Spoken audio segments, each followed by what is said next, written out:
Boa tarde, hoje é 11 de julho de 2019 e estamos iniciando mais um Destaque Rural Notícias. Sejam todos bem-vindos.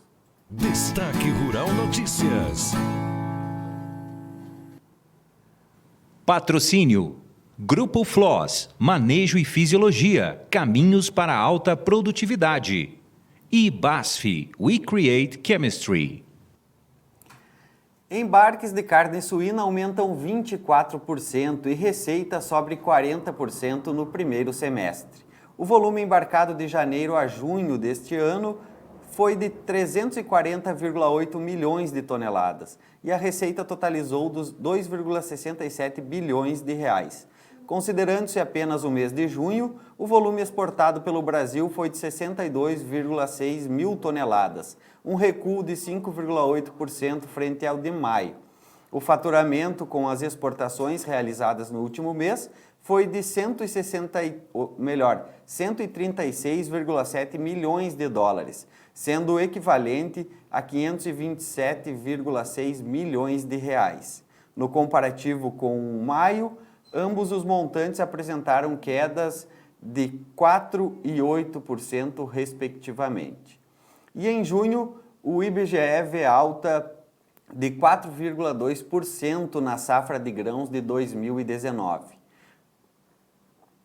No mês passado, a produção de cereais, leguminosas e oleaginosas para 2019 foi estimada em 236 milhões de toneladas, 4,2% superior à safra de 2018 e 0,6% acima da divulgada em maio. Já a estimativa da área a ser colhida foi de 62,8 milhões de hectares, sendo 3% maior que a de 2018 e 0,3% maior que a do mês anterior. O arroz, o milho e a soja representam 92,5% da estimativa da produção e respondem por 87,3% da área a ser colhida. Em relação a 2018, houve aumento de 6,8% na área do milho e de 2,2% na área da soja, e queda de 10,1% na área de arroz. Já na produção, ocorreram quedas de 4,5% para a colheita da soja e 11,2% para o arroz, o aumento de 17,1% para o milho. BASF, há 7 anos ao lado dos campeões de produtividade SESB. Vamos falar agora com a jornalista Fernanda Custódio a respeito desses dados divulgados tanto pelo IBGE também, pela CONAB e as informações do relatório do USDA. Boa tarde, Fernanda. Boa tarde, Léo. Boa tarde para você e para todos que nos acompanham aqui pelo Destaque Rural Notícias. Então, Fernanda, o IBGE divulgou uns dados, o USDA, como recentemente eu trouxe os dados ali, o USDA também, o IBGE alguns milhões de toneladas abaixo, uma diferença pouca aí, mas por que essa diferença desses dois órgãos aí? Sim, Léo, aproveitando o seu gancho, trazendo os números para a safra brasileira, hoje nós tivemos duas importantes estimativas, que são os números do IBGE e também os números da CONAB, que é a Companhia Nacional de Abastecimento, e que são os números que normalmente os investidores utilizam como base também, até mesmo para direcionamento dos preços aqui no mercado interno. O que a gente pode destacar? Hoje, a CONAB trouxe uma projeção de 240,7 milhões de toneladas de grãos que deverão ser colhidas ao longo da temporada 2018-2019. Se a gente comparar, Léo, com a safra passada aqui no Brasil, esse número significa um aumento de 5,7% ou o equivalente a 13 milhões de toneladas. E ainda segundo dados da CONAB, um dos destaques é justamente a cultura do milho. Se a gente falar tanto a produção da safra de verão e a produção agora também da safra de inverno, se a gente somar essas duas safras, nós teremos então uma produção acima de 98 milhões de toneladas agora nessa temporada. Safrinha próxima de 72,4 milhões de toneladas, e na safra de verão, os produtores brasileiros colheram, então, 26,2 milhões de toneladas. Se a gente comparar só a produção de milho, Léo, a gente está falando de um incremento também bastante significativo, já que na temporada passada os produtores brasileiros colheram no total 80 milhões de toneladas, então a gente tem essa diferença. Mas é importante destacar também que na safra passada, em muitas regiões, os produtores sofreram com essa questão, principalmente climática, o que acabou afetando a produtividade das lavouras, e por isso que nós tivemos, então, uma produção mais baixa. Então, agora a gente está retomando a nossa safrinha, e é por isso que a Conab trouxe esses números, então. O destaque, então, neste ano aí, para superarmos os números de 2018, ficou por conta do milho, né? Está por conta ainda, porque está em plena fase de colheita ainda esse cereal. Exatamente, Léo. A gente já trouxe as informações no início da semana sobre a produção de milho. É importante reforçar que a produção de milho safrinha, ela se concentra especialmente no centro-sul do Brasil. Se a gente considerar o estado de Mato Grosso, lidera essa produção de milho safrinha. Em segundo lugar fica o estado do Paraná. E aí a gente trazendo até as informações ontem, o DERAL estimando a safrinha de milho lá do estado do Paraná em pouco mais de 3 milhões de toneladas. E no total, a AG Rural traz essa produção somente de milho safrinha em 75,7 milhões de toneladas. Essa é a última estimativa, acima até mesmo do que a Conab reportou hoje. Mas claro, né, Léo, a gente só vai ter certeza desses números depois que o produtor finalizar a colheita, que até esse momento está chegando na metade desses trabalhos nos campos também aqui no centro-sul do Brasil. Certo, Fer. E com relação, Fernanda, ao relatório do USDA que foi divulgado hoje, que saiu de novo aí. Isso, Léo, a gente já vinha conversando sobre isso desde a semana passada. Os participantes do mercado já estavam se posicionando em cima das expectativas que eles estavam trabalhando. Hoje, o que o USDA trouxe? O número mais importante era realmente o número da produção, tanto de soja quanto de milho lá nos Estados Unidos. Já relembrando que a gente já está falando da temporada 2019 e 2020 lá no Hemisfério Norte. O USDA indicou, então, Léo, essa produção de soja em 104,6 milhões de toneladas. Esse número ficou em linha com o esperado pelo mercado. A expectativa média dos participantes do mercado era justamente 104,7 milhões de toneladas, mas ficou bem abaixo do que o SDA indicou no relatório de junho, de 112 milhões de toneladas. Por isso, até mesmo que a gente viu uma alta hoje, no final do pregão dessa quinta-feira, nos preços da soja lá no mercado internacional. Já no caso do milho, o SDA elevou a perspectiva de produção agora para essa temporada, de 347 para 352 milhões de toneladas agora. Esse número, reportado pelo USDA, ficou acima da expectativa média do mercado para esse relatório, que estava, então, próxima de 343,2 milhões de toneladas agora para esse boletim, Léo. Só que ainda assim, apesar de ter elevado, se a gente comparar essa projeção atual do SDA, que foi reportada hoje, de 352 milhões de toneladas, ainda está bem abaixo do indicado em maio, de 381 milhões de toneladas.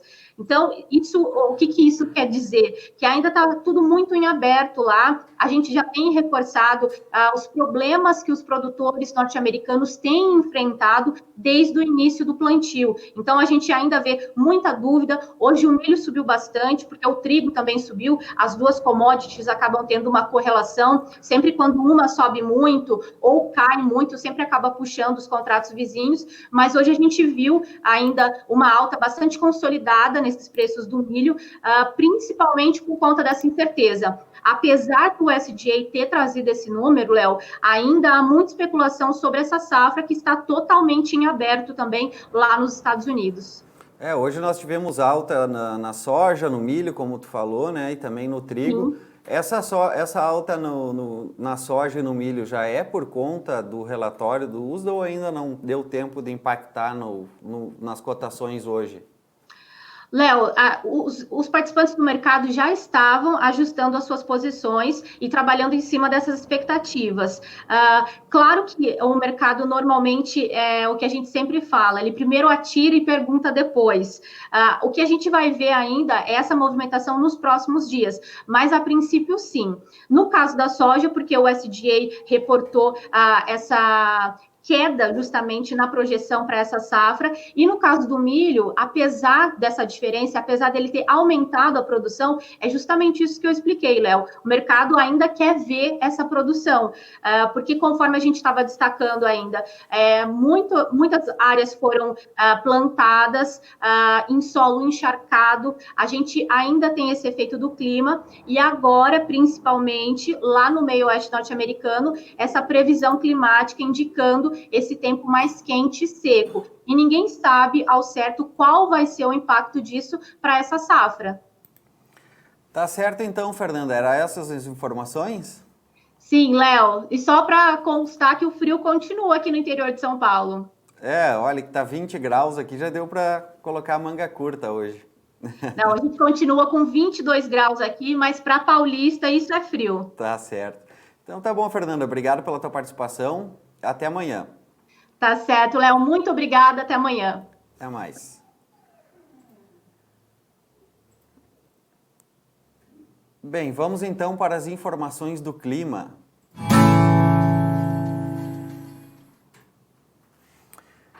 Nesta sexta-feira, uma massa de ar seco ainda predomina na região sul. O sol brilha forte e não chove no Paraná, Santa Catarina e no norte do Rio Grande do Sul. No centro-sul gaúcho podem ocorrer pancadas de chuva por causa da influência de um sistema de baixa pressão. No sudeste, a presença de uma massa de ar seco ainda inibe as condições de chuva em toda a região. Em São Paulo, Rio de Janeiro e em Minas Gerais, o céu fica praticamente sem nuvens. Na maior parte do sudeste, os índices de umidade do ar ficam críticos à tarde. Já no centro-oeste, a presença de uma massa de ar seco ainda inibe a ocorrência de chuva pela região. Durante a tarde, os índices de umidade do ar ficam críticos em torno de 20%. No Nordeste, os eventos marítimos ainda favorecem a formação de muitas nuvens entre Sergipe e Alagoas. Pode chover a qualquer hora entre o sul da Bahia e o leste do Rio Grande do Norte e no litoral do Maranhão. Faz sol e chove de forma passageira. Sol forte e tempo firme nas outras áreas. E na região norte, o ar seco mantém o tempo firme em Tocantins, no sul e leste do Pará e no centro-sul de Rondônia. No norte de Rondônia e em Roraima, as pancadas de chuva intercalam com períodos de sol. Sol e pancadas isoladas de chuva entre a tarde e a noite nas demais áreas. Ontem nós tivemos acompanhando então um evento realizado pela BASF sobre manejo de plantas daninhas. Vamos acompanhar então a matéria que foi realizada pela nossa equipe ontem lá nesse evento realizado pela BASF.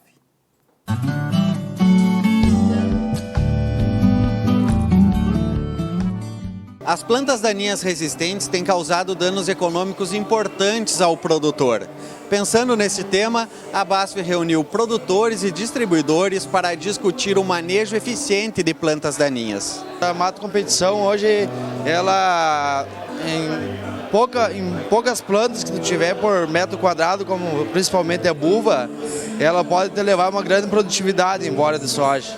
Então, tu fazendo o teu manejo desde o início, no limpo, com certeza a tua produtividade será aumentada, né? Quais os problemas que você enfrenta lá na sua lavoura com relação a plantas daninhas? Olha, até um tempo atrás era a buva, mas essa a gente aprendeu a trabalhar com ela hoje. Hoje estamos enfrentando um novo problema que se chama rabo de buro. A gente tem áreas bem infestadas já. E é um problema sério, porque a gente já tentou várias técnicas e nem todas alcançou seu sucesso. E esse problema, produtores vizinhos teus têm enfrentado? Qual é o tamanho lá na região de Vitor Greff, lá esse problema? Olha, esse problema na verdade veio crescendo muito, porque ela começou a surgir em áreas pequenas, O pessoal até então não vinha dando atenção nela e quando ela chamou a atenção, ela já tinha tomado conta da região, infestando tudo. Ela tem uma prospecção de dispersão muito grande, pelo vento, pelas próprias máquinas, coisa, então o controle dela é muito difícil. Bom, hoje a gente está promovendo, não só aqui em Passo Fundo, né, Leonardo, mas em toda a região sul do Brasil, 10 eventos, né, com foco no manejo eficiente de plantas daninhas, né. A BASF vem apresentar as suas soluções com 2 novos produtos, Amplexus e a Tectra, e todo um pipeline aí que a gente tem para o futuro aí, para auxiliar o produtor a ter maior produtividade e conseguir resolver o problema de planta daninha que vem prejudicando muito hoje o agricultor e também ajudar o agricultor a ter mais produtividade. Porque com esse problema de resistência, né, e dessas plantas daninhas ao glifosato, nós temos que ter alternativas aí de controle, né, para conseguir levar essa lavoura limpa até o final do ciclo e com isso fazer com que o produtor tenha maiores produtividades. E essa ferramenta que a BASF apresentou essa noite, você vê como importante estratégia para o controle? Com certeza, né? Porque hoje nós estamos ficando muito apertado em questão de produtos eficientes, na questão de plantas daninhas.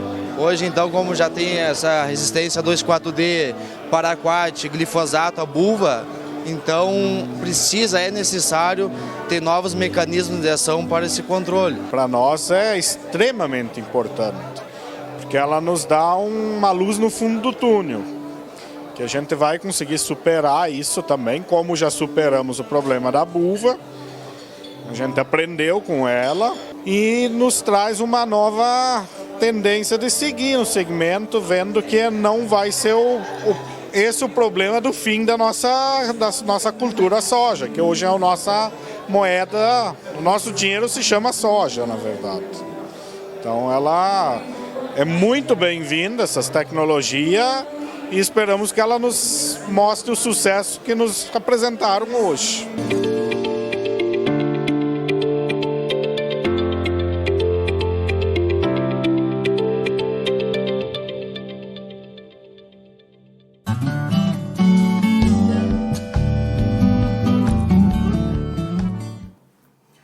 O segundo semestre da pecuária será marcado por preços acima da média de 2018. A sinalização já vem dos resultados confirmados em leilões ocorridos nos últimos meses, onde a média dos touros comerciais foi de quase R$10 mil e as fêmeas entre 13 e 4 mil. O mercado está aquecido com a grande demanda e tudo deve se refletir na primavera, porque a tendência é que o preço da carne aumente e isso valoriza todos os ativos da pecuária. Ainda no setor pecuário, o preço do bezerro absorve o aumento de produtividade. Fazendo um comparativo com os dados do bezerro do CPEA, em 2001 e em 2019, uma grande valorização do peso médio do animal de desmame em Mato Grosso do Sul. Enquanto em 2001, o bezerro de 180 quilos era vendido a R$ 60 a cabeça. Em 2019, o bezerro de 201 quilos é vendido a R$ 400 a cabeça, entre preços mínimos e máximos de comercialização. Segundo pesquisadores do CPEA, o mercado tem acompanhado o crescimento na produtividade da pecuária nacional e, com isso, vem pagando mais por animais pesados e valorizando justamente a precocidade. Já os bezerros mais leves acabaram sendo penalizados, recebendo preços menores. Vamos agora, então, ao comentário de economia com Moisés Cristiano. Destaque Rural Notícias. Vamos então trazer as informações de economia de hoje, né? Hoje, quinta-feira, dia 11 de julho de 2019, aqui no Destaque Rural Notícias, começando a trazer os dados das vendas no varejo, que foram divulgados hoje pelo IBGE. O volume de vendas do comércio varejista no país teve aí um recuo de 0,1% na passagem de abril para maio. Lembrando que no período anterior, né, de março para abril, o setor já tinha tido uma queda de 0,4%. O varejo também caiu 0,1% na média móvel trimestral. E nos demais tipos de comparação temporal, o comércio cresceu 1% na comparação com maio do ano passado, também 0,7% no acumulado do ano e 1,3% no acumulado de 12 meses. Também tem aqui o dado divulgado hoje pela Fundação Getúlio Vargas, que é o Índice de Preços ao Consumidor da Terceira Idade, que é o IPC3I. Ele mede a variação da cesta de consumo de pessoas com 60 anos ou mais de idade e registrou inflação no segundo trimestre deste ano de 0,97%. A taxa é inferior ao primeiro trimestre do ano, que foi de 1,49%. Também, agora vamos falar de Previdência, né? Vários assuntos relacionados à Previdência. A aprovação do texto principal da reforma da Previdência, segundo a CNI, que é a Confederação Nacional da Indústria, passou a sua avaliação hoje de que isso abre espaço para uma nova agenda para elevar a produtividade do país. A CNI diz que a aprovação do texto vai favorecer a recuperação da produção e também dos investimentos, reequilibrando contas no médio prazo. Entre os temas que serão debatidos após a reforma da Previdência, a CNI destaca a simplificação e as mudanças no sistema tributário. Inclusive, o governo já sinalizou que vai justamente se concentrar agora na reforma tributária, depois de passar da reforma da Previdência. Também a CNI acha que privatizações, desburocratização, licenciamento ambiental, medidas microeconômicas capazes de facilitar a vida dos empreendedores e aumentar a segurança jurídica e modernizar o país fazem parte aí da agenda rápida, necessária para que o país possa avançar. Também sobre a Previdência, o presidente da Câmara dos Deputados, Rodrigo Maia, disse nesta quinta-feira que espera concluir a votação em 2 turnos da proposta da reforma até amanhã, dia 12. O plenário retomou os trabalhos hoje para votar os destaques ao texto base. Maia diz que vai trabalhar para concluir a etapa de votação do primeiro turno na noite desta quinta-feira.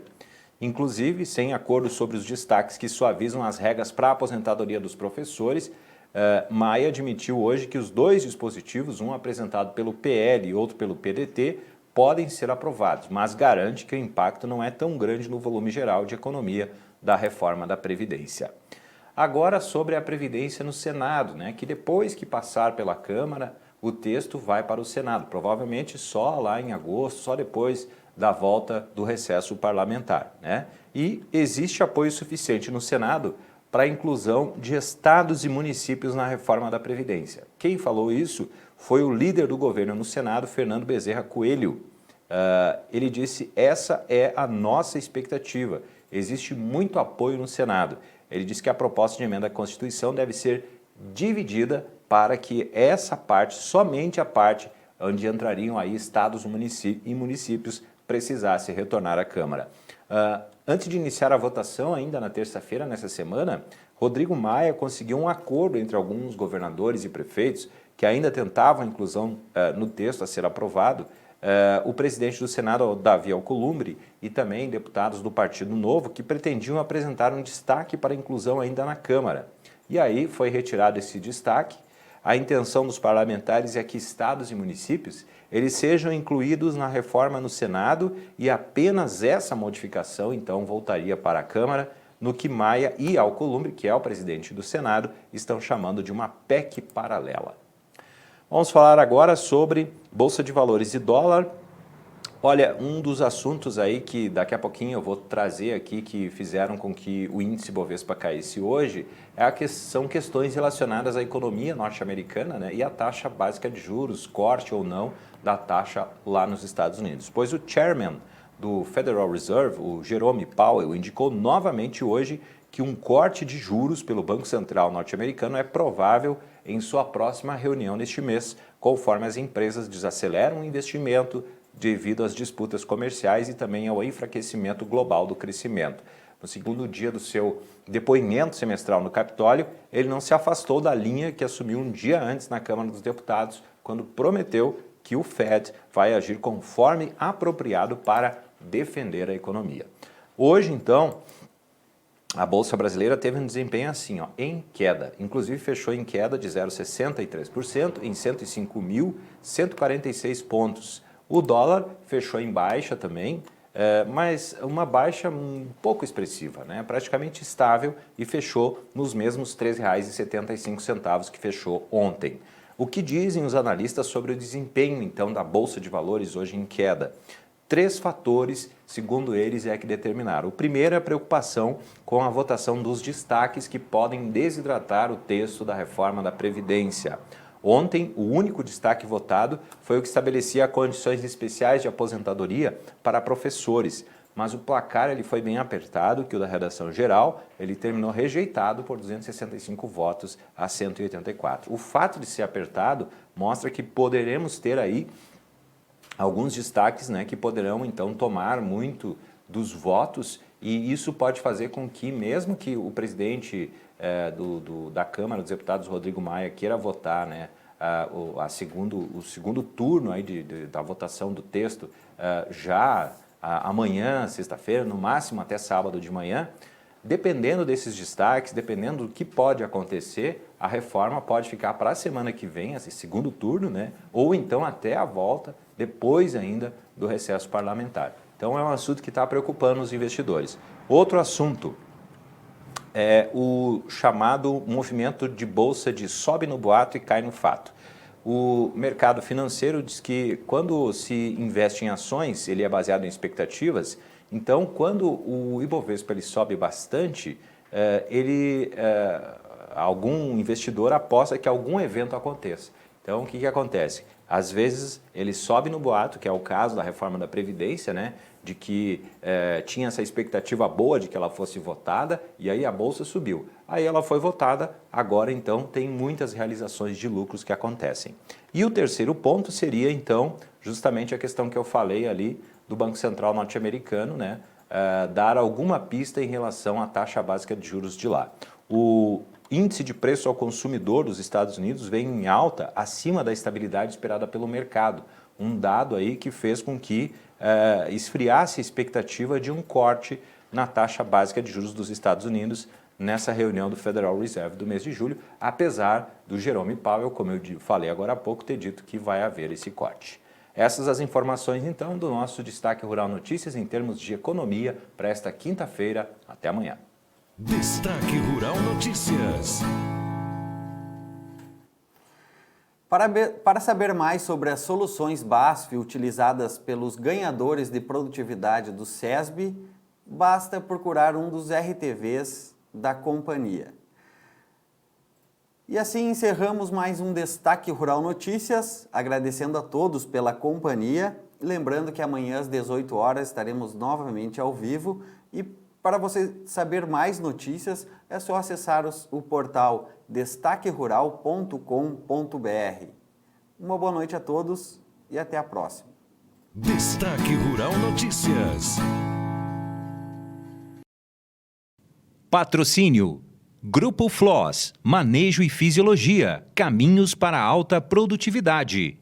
E BASF, We Create Chemistry.